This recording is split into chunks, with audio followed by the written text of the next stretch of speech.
Welcome to another quick bite video from the Insurance Domain Training Center. In this video, let us explore how parametric insurance claims works, its technology background, and data feed. Importantly, we also discuss the dark side of it. What is the risk behind this technology for the insured? Let us explore. Imagine a Category 3 hurricane tearing through your neighborhood. The winds howl, the pressure drops, and in a matter of seconds, the storm rips the roof entirely off your house. In a normal world, that disaster kicks off months of paperwork and phone calls with adjusters. You're left waiting just to get a check. But what if a $5,000 payment hit your bank account before the storm even finished passing? Getting paid before the rain stops sounds like magic to anyone who's ever filed a claim. A technology called parametric insurance is making it happen by discarding the traditional method of evaluating physical damage. This diagram shows why the traditional insurance back is struggling to keep up. It is essentially a rusted Rube Goldberg machine. A claim ticket sits in a queue, passes through fraud detection, moves to accounting, and waits for batch processing. And right in the middle of that maze is a massive bottleneck, the field adjuster. This is a person who has to physically drive out to your property to perform a highly subjective evaluation. Everything grinds to a halt while they write up an estimate. That labyrinth of friction exists because of total indemnification.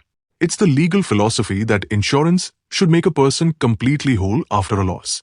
Trying to calculate that physical reality with high precision leads to the unacceptable delays we see during emergencies. Parametric insurance achieves its speed through straight-through processing. Once you sign the policy, humans are locked out of the loop. There is no claims agent and no manual review process. Instead, the policy acts as a dormant smart contract that continuously monitors a live data feed.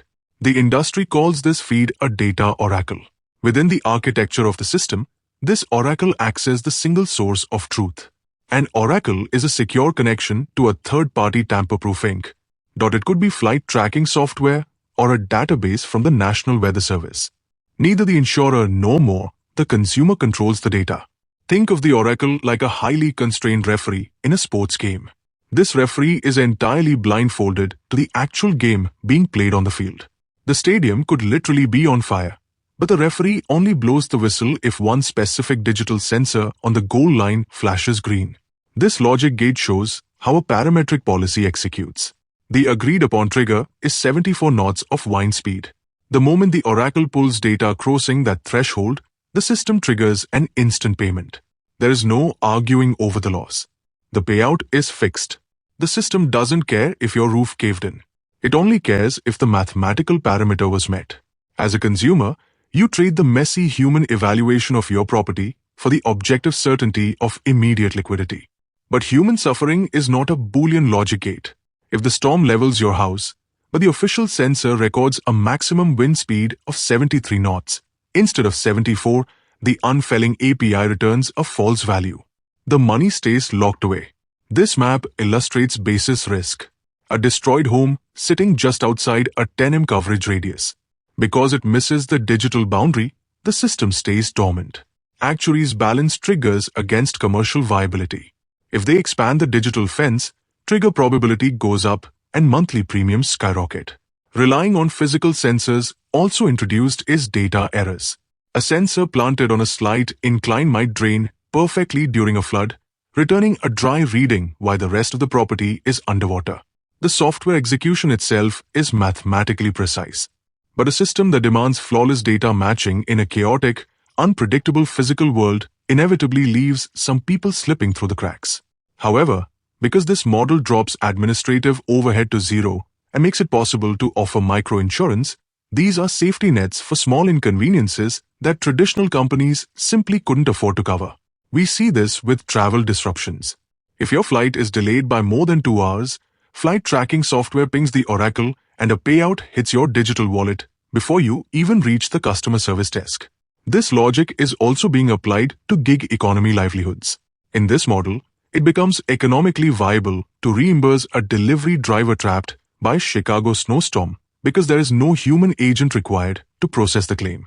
This provides protection for vulnerable populations globally like smallholder farmers. They can now access financial safety nets that trigger automatically when soil moisture drops below a survival threshold. To close the gap of basis risk, engineers are evolving the architecture. They are moving away from regional beta stations and toward localized, redundant IoT sensors placed directly on the properties they insure. This leaves consumers with a choice. You have to decide if the speed and accessibility of a digital switch is worth sacrificing the precision and empathy of a deeply flawed human safety net. Thank you for watching the Quick Bite series from www.inzu.com. Please like and subscribe to our videos for you to get notification when we upload new videos.